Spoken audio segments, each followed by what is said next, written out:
Bienvenidos, bienvenidas, amables oyentes, a su programa Diálogo Bíblico. Es grato estar nuevamente con ustedes junto al pastor Horacio Rodríguez, que les habla Raúl Medina. Les saludo cariñosamente con un gran abrazo, deseando que esté gozando de las bendiciones de nuestro buen Padre Celestial. Entramos en el último discurso de Jesús, que lo dejó para nosotros Mateo. Y fíjate que en los primeros versículos del libro del capítulo 24 hay una situación bien interesante, porque los discípulos van a mirar el edificio que de alguna manera les daba seguridad, porque Cristo siempre, Dios estaba allí, tenían las respuestas. Si bien es cierto, el edificio antiguo, el de Salomón, ¿no es cierto?, fue extraordinario. Que edificó Salomón, porque claro, el templo no era de Salomón, el templo era de Dios. Claro, era extraordinariamente hermoso. Este otro no tenía ni siquiera era hermoso también, pero no igual al otro. Pero este fue mayormente hermoso en el sentido de que Cristo mismo, el Dios del templo al que adoraba, estuvo allí presente. Y entonces los discípulos preguntan a Jesús algunas cosas que son importantes. Dicen: mira este edificio, qué lindo es.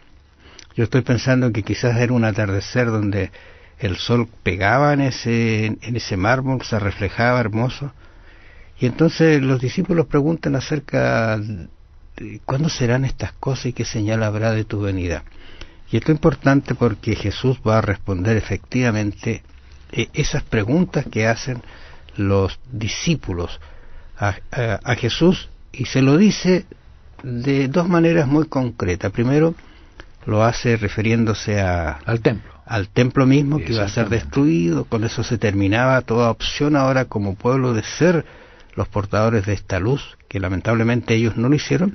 Pero también da algunos atisbos muy cercanos acerca del fin del mundo y cuándo nosotros deberíamos prepararnos, porque el tiempo, la verdad de las cosas, según esta señal, está muy cercano a su venida. Fíjate que cuando le habla acerca del templo, para ellos era algo totalmente ilógico poder siquiera pensar en que eso podría ocurrir, porque todos estaban convencidos que como era el templo donde se adoraba al Dios verdadero, era la casa de Dios, Él nunca permitiría que nada ocurriera al templo. Entonces cuando le dice que no iba a quedar piedra sobre piedra, creo que eso fue una declaración que ellos no les cabía en su mente. No podían pensar en eso. ¿Ah? Entonces, ¿y qué sucede después?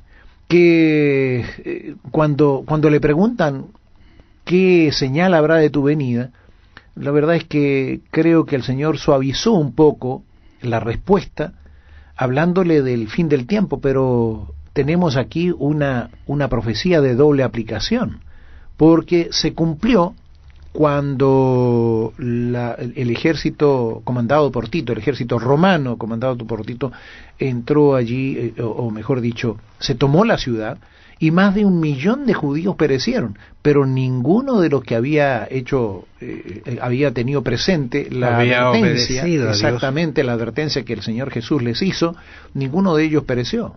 Y sabes tú que se fueron cercanos a unos 30 kilómetros de allí y quedaron a una montaña seguros. Ahora, es increíble como viendo las señales tan cercanas no hicieron caso en realidad. Y ahora, hay una palabra que Mateo usa mucho acá, por lo menos 3 veces en el capítulo 24, Jesús, y en realidad la usa, es la pregunta engañar. Engañar, ¿por qué lo usa Jesús? Porque es preocupante cómo las personas van a ser engañadas. Al responder, en realidad, Jesús hace una alternancia entre las profecías relacionadas con el fin del tiempo y las que anuncian la destrucción misma de Jerusalén.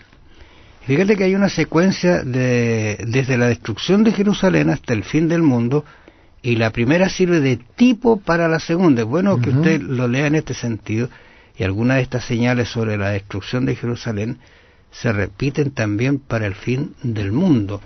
O sea, uno puede ver el capítulo 24 realmente como una profecía que indica lo que va a suceder y que estamos viendo nosotros ahora justamente en algunos desastres.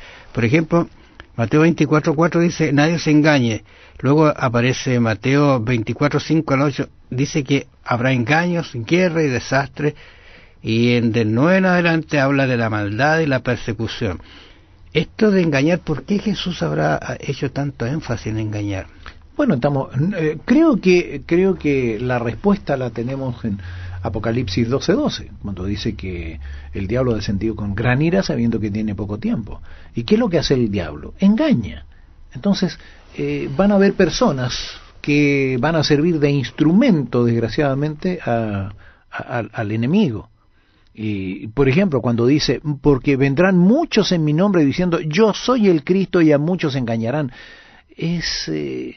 Mira, me resulta difícil pensar de que hayan personas preparadas académicamente y que participen de una secta que pueda, por ejemplo, matar a un niño. Claro. Personas que piensan, no son cualquier persona, y llevadas a eso. Y si nosotros recordamos, por ejemplo, el caso de David Koresh en Estados Unidos, el caso de Jim Jones, que imagínate una cantidad de personas que murieron ahí solamente porque fueron llevadas.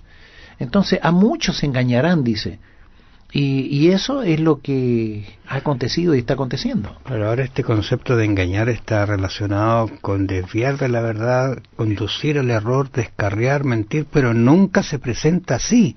Si ese es el gran problema del engaño, nunca te dice, mira, te voy a engañar, sino que te convence que te estás diciendo la verdad aunque te está engañando, ¿entiendes? Claro. Y hay formas de engañar que son muy sutiles. Nadie os engañe de ninguna manera, dice Jesús. Dice, después repite ese consejo fíjate, en 4 partes, en 4 lugares del capítulo 24 lo repite, y yo hago énfasis porque usted debería mirarlo con detención, porque la primera observancia que hace Jesús es, mira, que no te van a engañar, observa, esté atento. Dice que vendrán muchos en mi nombre, fíjate, dice, y a muchos se engañarán, o sea, no van a venir con toda la mentira, sino con una verdad que a veces es muy grande, pero detrásito hay una mentira y que te puede desviar del error. Y en el versículo 11 él dice, muchos falsos profetas. Vuelve otra vez a la idea de engañarán a muchos.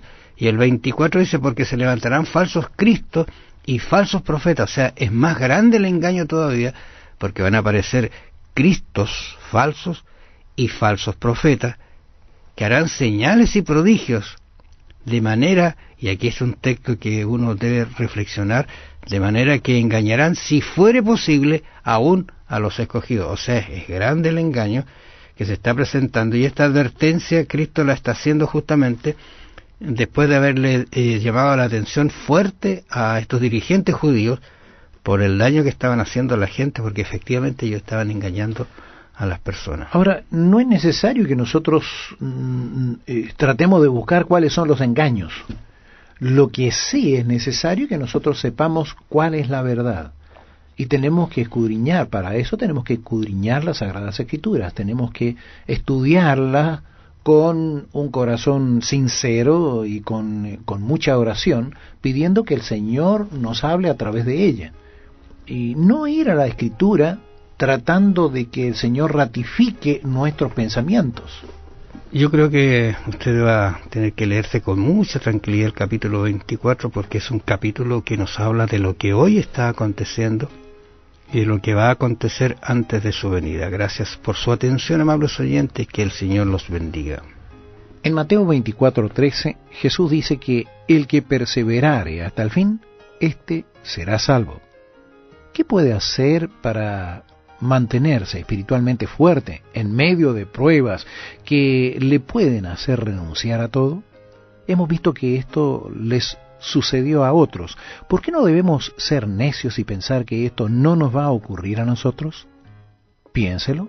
Que el Señor le bendiga. Será hasta mañana.